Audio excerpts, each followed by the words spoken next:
Group 2 ஏ mains ஆஸ்பிரன்ட்ஸ் நாளைக்கு எழுத போறீங்க எக்ஸாம். நாளையோட நாள் உங்களோட நாள் தான். அதுல உங்களுக்கு சந்தேகமே வேணாம். நெறைய படிச்சிருக்கீங்க. அது எல்லாமே உங்களுக்கு ஞாபகம் வரும். பயப்படாதீங்க. நல்லா தூங்கி எந்திரிச்சு ஃப்ரெஷ்ஷா காலையில போய் எழுதுங்க.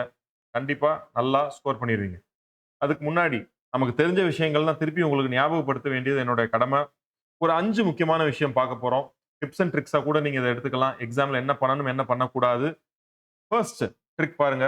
எப்பவுமே எலிமினேஷன் டெக்னிக் யூஸ் பண்ணுங்க. உங்களுக்கு அத நான் சொல்லிக் குடுக்க தேவையில்ல.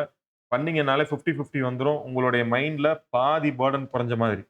எலிமினேஷன் டெக்னிக்ல நீங்க என்ன பண்ணக்கூடாது அப்டின்னா, தவறான ஸ்டேட்மெண்ட்ட வச்சு நீங்க எலிமினேட் பண்றது ஓகே.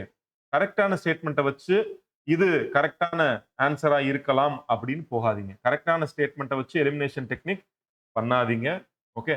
நான் இத ஏன் சொல்றேன்னா, சார் எலிமினேஷன்னாலே இதுதானேன்னு உங்களுக்கு தெரியும். இருந்தாலும் சப்கான்ஷியஸா ஒரு சில நேரங்கள்ல அப்படி பண்றதுக்கான வாய்ப்புகள் இருக்கு. செகண்ட் முக்கியமான விஷயம் பார்த்தீங்கன்னா, ஒரு பேப்பர் எடுக்கிறீங்க. கொஸ்டின் பேப்பர் எடுக்கிறீங்க. ஃபர்ஸ்ட் 15, 20 கொஸ்டின் உங்களுக்கு தெரியாததா இருக்கலாம். அதனால வெக்ஸ் ஆயிறாதீங்க. உள்ள ஃபுல்லா திருப்பி பாருங்க. டக்கு டக்குன்னு ஒரு கிளான்ஸ் பாருங்க. பார்த்தீங்கன்னாலே உங்களுக்கு தெரிஞ்ச கொஸ்டின்லாம் உள்ள இருக்குன்னு தெரியும். அப்புறம் அப்ரோச் பண்ண ஸ்டார்ட் பண்ணுங்க. அண்ட் ஒரு கொஸ்டின் தெரியல அப்படின்னா எப்பவுமே தெரியல தான். சோ அதுக்கான ஆன்ஸர ஃபர்ஸ்ட்டே முடிவு பண்ணி போட்டுருங்க. அத இழுத்துக்கிட்டே வராதீங்க. திருப்பி திருப்பி ரீட் பண்ணாதீங்க. உங்களோட டைம் எல்லாம் போகும். 3வது முக்கியமான விஷயம். ஃபர்ஸ்ட் லாஜிக்கல் ரீசனிங் பண்ணாதீங்க. உங்களோட டைம் எல்லாம் சாப்ட்ரும்.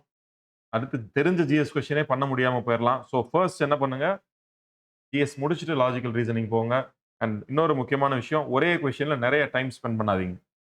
4த் important thing, always ensure the correct sequence number before shading.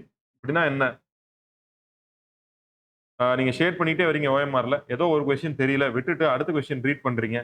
Shade பண்ணும்போது 6வதுக்கு பதிலா 5வதுலயே திருப்பி ஷேட் பண்ணிருங்க. அந்த ஏற்கனவே விட்டுருந்தீங்க பார்த்தீங்களா? அதிலேயே ஷேட் பண்ணிருக்கான சான்சஸ் இருக்கு. கொஸ்டின் தெரியலன்னா, அது உடனே அது என்னன்னு பார்த்துட்டு, அதுக்கு நீங்க ஷேர் பண்ணிட்டு அடுத்தடுத்து போறது நல்லது. இல்ல ரொம்ப கேர்ஃபுல்லா பார்த்து ஷேர் பண்றது ரொம்ப ரொம்ப அவசியம். லாஸ்ட் 5த் முக்கியமான விஷயம். கரெக்ட் ஸ்டேட்மென்ட் கேட்டிருக்கானா, இன்கரெக்ட் ஸ்டேட்மென்ட் கேட்டிருக்கானாங்கிறத தெளிவா பாருங்க. ஏன்? ஏன்னா இதெல்லாம் நமக்கு தெரியும். இருந்தாலும் அங்கே போய் பண்றதுக்கான தப்பு இருக்கு. அண்ட் ஃபர்ஸ்ட் சான்சஸ் இருக்கு.